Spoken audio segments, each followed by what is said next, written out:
Hello students, welcome to my channel. हम लोगों ने पहले जो डिज़ाइन बनाई थी इंटरमीडिएट के लिए और उसे हमने 4 पार्ट्स में डिवाइड किया था। ये डिज़ाइन बनी थी हमारी और उसके बाद हमने ट्रेसिंग करी थी चारों पार्ट्स में। और उसके बाद हमने कहा था दूसरा वीडियो बनाएंगे कलर के लिए। तो कलर करने के लिए हमारे पास कई ऑप्शंस होते हैं। सबसे पहले हम सामान देख लेते हैं। हमारे पास कलर्स होने चाहिए,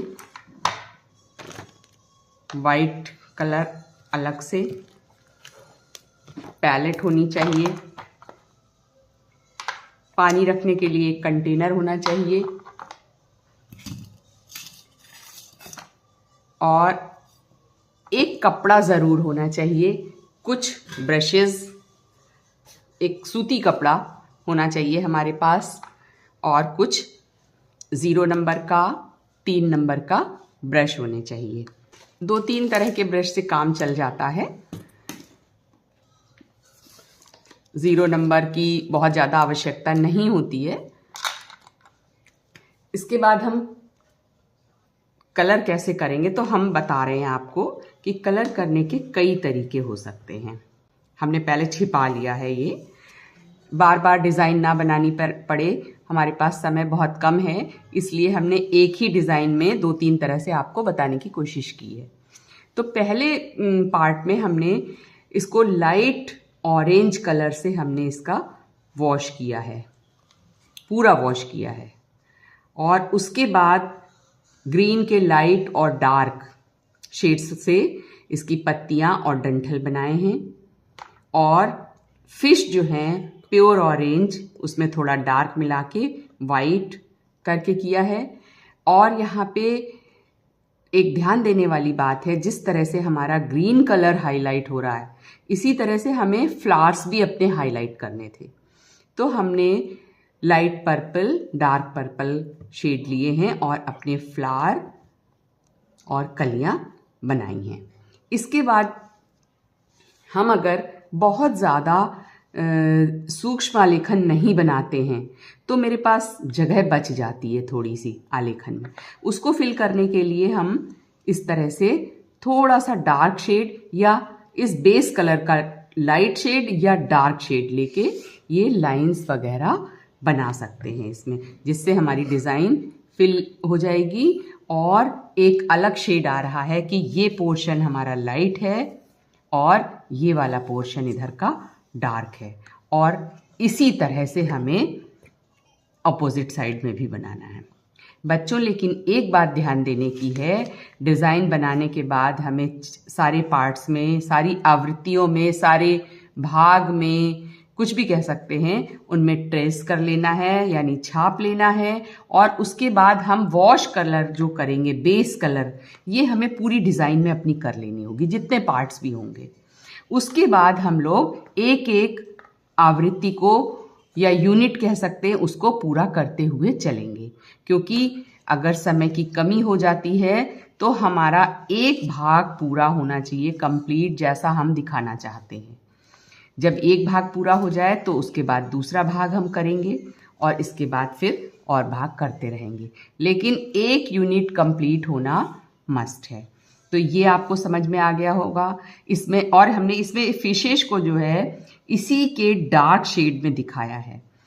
आलेखन में हमारे पास बहुत सारे ऑप्शन होते हैं, उसमें ऐसा नहीं है कि जो एक्चुअल कलर होता है किसी फूल का या पशु पक्षी का वही दिखाना है हमें। हम कुछ भी दिखा सकते हैं, किसी भी कलर में हम इसको कलर कर सकते हैं, ठीक है। और सबसे बड़ी बात, लास्ट में हमें ये अपनी आउटलाइन ज़रूर दिखानी है, तभी हमारी पूरी डिज़ाइन जो है वो हाईलाइट होती है।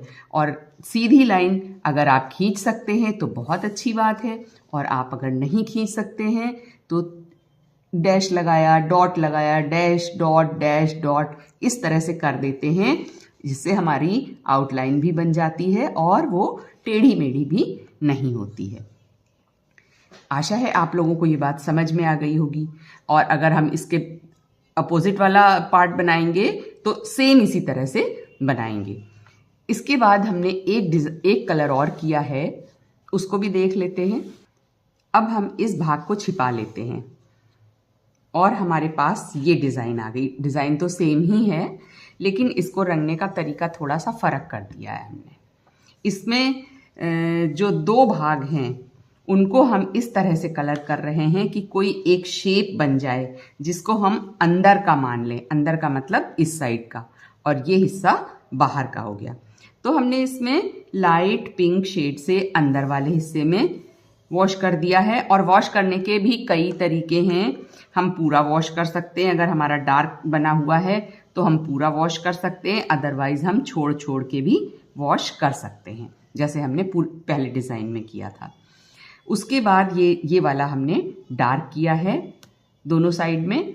अब इसी तरह से हम कह रहे थे कि अगर हमारे पास 2 से ज़्यादा यूनिट हैं तो हम पूरे को वॉश कर लेंगे पहले, उसके बाद एक एक यूनिट को कंप्लीट करना शुरू करेंगे। अब एक यूनिट कंप्लीट करने का मतलब ये है कि पहले इसके साथ वाली हम कंप्लीट करेंगे, तभी हमें हमारा जो हमने लाइट और डार्क शेड रखा है वो हम दिखा पाएंगे। अगर हमने एक ये पूरी कर दी, एक ये पूरी कर दी, तो इस तरह से हम अपना लाइट और डार्क शेड नहीं दिखा पाएंगे, इसलिए ऑपोजिट साइड का पहले करेंगे। इसमें भी हमने कलर ऑप्शन रखे हैं कई। मोस्टली बच्चे येलो कलर से वॉश कर देते हैं, रेड फ्लावर बना देते हैं और ग्रीन पत्तियां बना देते हैं, और उसी में से कोई कलर लेके या फिर पिंक रेड ब्लू मिला के इसको पशु या पक्षी जो होता है उसको कलर कर देते हैं। तो इसमें भी कलर के लिए बहुत सारे ऑप्शन हैं। हम 2-3 कलर से ही बहुत सारे कलर्स बना सकते हैं। तो हमने इसमें जब पिंक शेड लिया है, डार्क और लाइट, तो हमने ऐसा किया कि उसी से मिलता जुलता हमने पर्पल कलर जो है उससे हमने अपनी दोनों फिश कलर कर ली हैं। लाइट पर्पल से फिश को कलर किया है और डार्क पर्पल से उसकी आउटलाइंस कर दी हैं। ठीक है, और पत्तियां ग्रीन का लाइट और डार्क शेड दोनों बना के उससे पत्तियां और डंठल कर दिए हैं। फूल को हमने येलो और रेड मिला के थोड़ा सा डिफरेंट शेड करने की कोशिश की है। पहले हमने येलो और थोड़ा सा रेड मिला के उसको पूरा फ्लावर कर लिए। उसके बाद वर्मिलियन कलर से यानी रेड कलर से इसकी आउटलाइंस की हैं और कलर्स को थोड़ा थोड़ा फैला दिया है इस तरह से करके ब्रश से।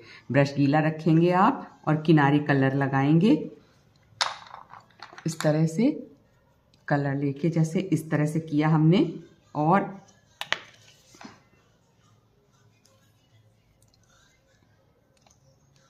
इस तरह से इसको फैलाते चले जाएंगे तो हमारा कलर हो जाएगा।